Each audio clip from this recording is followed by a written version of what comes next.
Roman baths, part 2. Heating the baths. The traditional method of heating the baths had been to heat the water in tanks over a furnace and to stand braziers, which were portable metal containers in which wood was burned, into the tepidarium and the caldarium to keep the air temperature hot. These were not very efficient and were unable to heat the floor.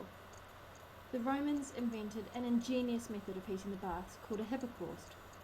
Long before the baths were open in the day, a furnace below floor level would be lit by slaves, whose job it also was to keep this fire stoked during the day. The floor was supported on small brick piles, leaving space between the tiles, allowing hot air to circulate under the floors. The hot bath was placed near the furnace and a steady temperature was maintained by the hot air passing below. Pipes or box tiles, called flues, were built into the walls, also allowing warm air to circulate.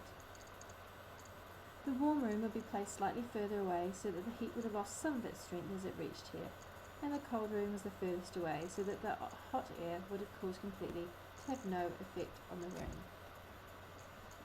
On the left is a diagram showing the middle of a hypocaust, and on the right you can see the small brick piles which leave space between the tiles. These are from some ancient Roman baths. Other reasons for visiting the baths.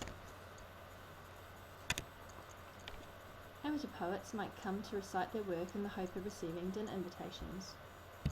Musicians, minstrels, acrobats, and jugglers came seeking personal fame.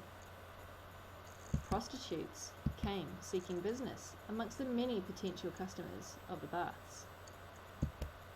Some came to chat and spread gossip. Some people just admired and took note of the magnificent architecture, statues, and paintings within the baths. Some would stroll around the gardens. More educated bathers visited the libraries, which larger establishments housed. Some would come to hear philosophers and their ideas on life, the gods, and other moral issues. Many would buy a snack from one of the numerous food sellers and takeaways. A popular pastime was to gamble with dice.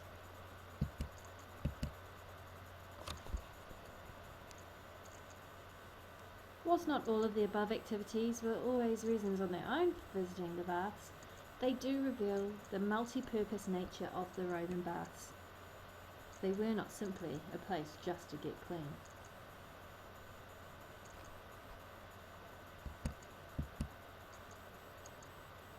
Now for your learning checklist. These are the things that you need to know for the exam. Do you know why bathing in bathhouses was so important for the Romans of all classes? The difference between balnea and thermae.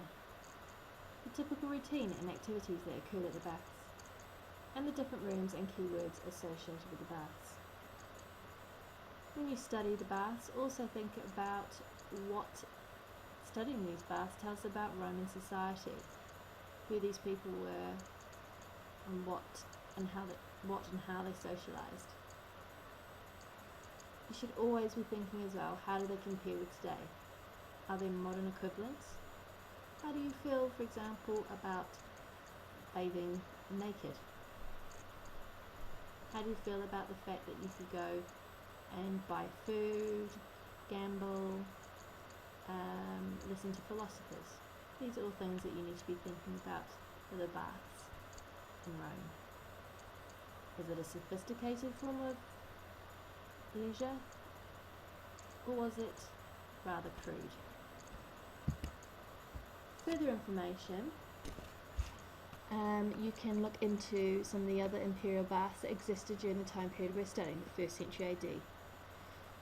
These include the baths of Agrippa, which were built in 25 BC, Nero, which was built in 65 CE or AD, Titus in 80 AD, and Domitian in 95 AD. You may like to do some further research on these, and there's plenty of information that you can find on the internet and in various books. Please do come and see me if you'd like some more information. There are also going to be further links on the Roman baths, including websites, further notes, and YouTube links, which I will make available for the VLE.